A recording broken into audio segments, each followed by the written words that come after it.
After the doctor said, "I'm sorry you have cancer," I didn't hear anything else. My heart started pounding and I couldn't breathe. All I could think was, I'm going to die. But I didn't. It took a few days, but I decided I was going to beat the cancer, and I was going to need help to do that. When you first learned you had cancer, you may have felt frightened, angry, or alone. These feelings are very common, but no one needs to face cancer alone. When people with cancer ask for help from others, they often find it easier to cope. Let's hear how Pam found help and support in her community. When I saw my doctor for my annual checkup, he wanted me to have a colonoscopy. When he told me the polyp they found in my colon was cancer, I didn't believe it. He told me I needed to see a surgeon, and the surgeon said I needed to have part of my colon removed. After surgery, my surgeon said I would need a medical oncologist. My cancer had spread to 2 lymph nodes and I would need chemotherapy. When I heard chemotherapy, all I could think of was how sick my father was when he had chemotherapy for lung cancer. That really scared me. While I was still in the hospital, Linda, my oncology social worker, came to see me. She helped me realize my fear and anger are normal. Together we developed a list of resources available in our community that could help me. I've never been one to ask for help, so I did need this gentle push to just ask. Linda explained that my family and friends will want to help, but they may also need ideas about what I'll need and what they can do. Knowing what resources are available can be very helpful. To help you get started in putting your list together, Linda shares the list of resources she and Pam developed. Family is how you define it. It can include your spouse or partner, siblings, children, parents, grandparents, aunts, uncles, cousins, and friends.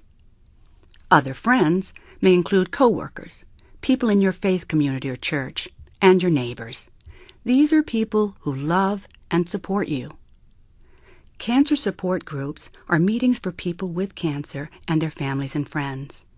These groups let you talk about what it's like to have cancer and how to cope. There are different types of groups: face-to-face groups, telephone groups, and online groups. Some groups, like the I Can Cope groups sponsored by the American Cancer Society, provide information relating to cancer and cancer treatment and usually start and end in a span of several weeks. Other groups are ongoing and exist solely to offer emotional support and to help members cope with common concerns. Some groups are for family members and other caregivers. Find out what groups are available in your community. You might try to attend more than one group, if more than one exists, to see which seems most helpful. Hospitals, doctors' offices, newspapers, and telephone directories often list contact and schedule information for support groups in the community. You can connect with services that offer telephone, online, and even talk radio support programs. I'll mention just a few examples here, and more are listed in the resource booklet. Cancer Care is an organization based in New York that offers many types of services, including educational programs, individual counseling, and facilitated support groups. Cancer Care can be accessed by a toll-free number, 1-800-813-4674, 1-800-813-HOPE, or online at www.cancercare.org. The Lance Armstrong Foundation offers Livestrong Survivor Care, a cancer support section on its website, www.livestrong.org. Services include one-on-one support, counseling, referrals to local resources, help with understanding insurance and financial issues, and clinical trials matching. Livestrong Cancer Support is also accessible at a toll-free number, 1-866-467-7205. The Cancer Support Community, www.thewellnesscommunity.org, is an international nonprofit organization that provides free support and education to people with cancer and their loved ones. There are over 20 wellness centers in the U.S., as well as satellite off-site programs and online services at its virtual wellness community, which offers online support groups, a resource library, a nutrition center, and its mind-body room. Some grassroots advocacy groups also facilitate support.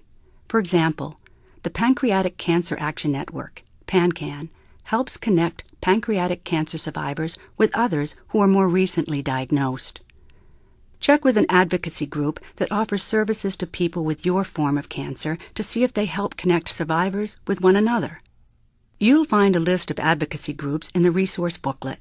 You can also find links to advocacy groups at the National Coalition for Cancer Survivorship website. Spiritual support often involves finding meaning in our lives, and now, finding meaning in having cancer. Many people find support and meaning through prayer, or with the guidance of a chaplain, pastor, rabbi, other spiritual leader, or a social worker, oncology nurse, or psychologist.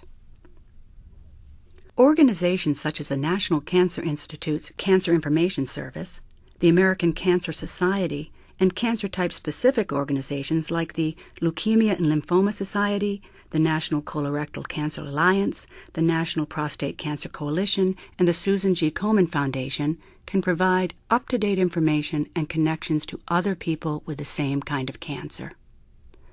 A good place to start is the National Coalition for Cancer Survivorship's website, www.canceradvocacy.org. Many NCI-designated cancer centers also provide information and help connect patients and survivors to one another. Another list Pam and I made included ideas about ways family and friends can help. This way, when people ask what they can do, there is a ready-made list to choose from.